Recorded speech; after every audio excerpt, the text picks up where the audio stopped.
Je me rappelle les propos tenus par le bâtonnier Alioune Badara Sène, ancien magistrat devenu avocat lors d'une rentrée solennelle des cours et tribunaux en 1992. Je le cite. « Serait-il encore juge celui qui n'appliquerait pas la loi, mais sa loi? Serait-il encore juge si dans l'appréciation des faits, il ne statuerait qu'en fonction de ses préjugés, de ses tendances? Un tel juge n'existe pas. Sinon, il ne serait pas juge, il serait partisan.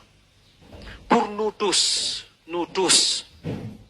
les plans de carrière, les relations politiques, les relations sociales, les relations douteuses entre les acteurs de la justice, l'incompétence ou l'absence de conscience professionnelle, la corruption ne doivent résister un instant à l'indépendance, la dignité, l'impartialité, l'exigence de bonne qualité de la justice et la protection des intérêts de la société.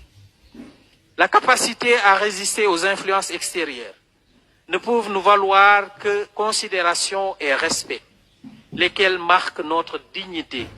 Car comme disait Pierre Lecomte Dunou, je le cite, « Il n'existe pas d'autre voie vers la solidarité humaine que la recherche et le respect de la dignité individuelle. » Nous devons donc rompre avec cette sorte de culture collective tendant à observer une attitude plutôt pudique à l'égard des comportements individuels inadaptés, déviants ou non conformes à nos règles, car c'est l'affaire de l'institution judiciaire tout entière, laquelle dans son ensemble,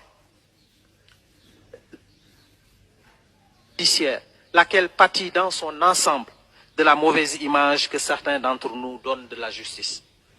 Nous ne devons pas craindre de collectiviser davantage les traitements de ces questions et prendre les décisions appropriées. Jugeons-nous avant de juger les autres.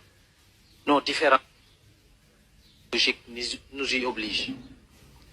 Je puis vous assurer que l'Ordre des avocats s'attellera en ce qui le concerne à travailler à redresser, entre guillemets, la barre